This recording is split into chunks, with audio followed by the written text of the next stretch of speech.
Pesta Yesus dipersembahkan di Bait Allah. Jatuh pada 2 Februari, merayakan sebuah peristiwa awal dalam kehidupan Yesus. Dirayakan pada 40 hari setelah pesta Natan atau pada hari Candamas. Kisah ini dijelaskan dalam Injil Lukas. Narasi Lukas tentang persembahan di Bait Suci menggabungkan upacara penyucian dengan upacara penebusan anak sulung Yahudi. Lukas 2 ayat 23-24. Dalam Gereja Katolik Roma, khususnya sejak abad ke-5 masa Paus Gelasius I berkontribusi terhadap perluasannya, pesta ini dirayakan pada tanggal 2 Februari. Pesta persembahan Tuhan dalam ritus Romawi juga dilekatkan pada hari hidup bakti sedunia. Saat Yosef dan Maria membawa Yesus ke Bait Suci, mereka bertemu Simeon.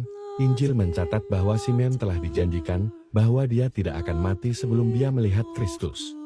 Lukas 2 ayat 26. Simeon kemudian mengucapkan doa yang kemudian dikenal sebagai Nun Dimittis, atau Kidung Agung Simeon, yang menubuatkan penebusan dunia oleh Yesus. Tuhan, sekarang biarlah hamba-Mu ini berangkat dengan damai, sesuai dengan firman-Mu, karena mataku telah melihat keselamatan-Mu yang telah Engkau persiapkan di hadapan segala bangsa, menjadi terang wahyu bagi bangsa-bangsa bukan Yahudi, dan kemuliaan bagi umat-Mu Israel. Lukas 2 ayat 29-32. Simeon kemudian bernubuat kepada Maria, "Lihatlah, anak ini ditetapkan untuk menjatuhkan dan membangkitkan banyak orang di Israel, dan untuk suatu tanda yang ditentang dan pedang akan menembus jiwamu sendiri, sehingga pikiran-pikiran keluar dari hati banyak orang, mungkin terungkap." Lukas 2 ayat 34-35.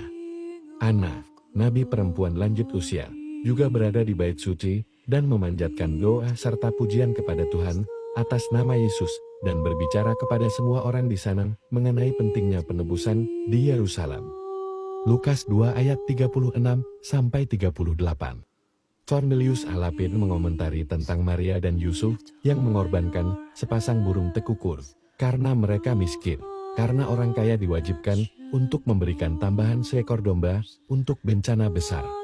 Meskipun ketiga raja telah mempersembahkan kepada Kristus sejumlah besar sejumlah emas, tetap saja perawan terberkati, yang dengan tekun berbuat miskin, menerima sedikit saja, agar ia dapat menunjukkan rasa jijiknya terhadap segala sesuatu yang duniawi.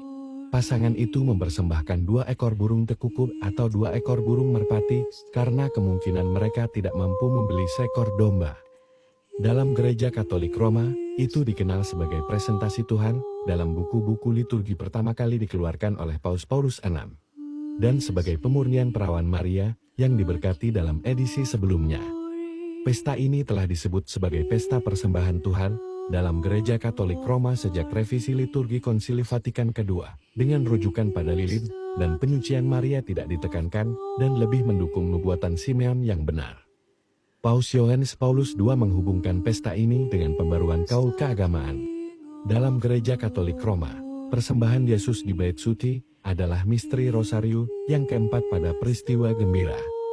Dalam Liturgi of the Hours, antifon Maria Alma Redemptoris Mater digunakan mulai masa Advent hingga 2 Februari.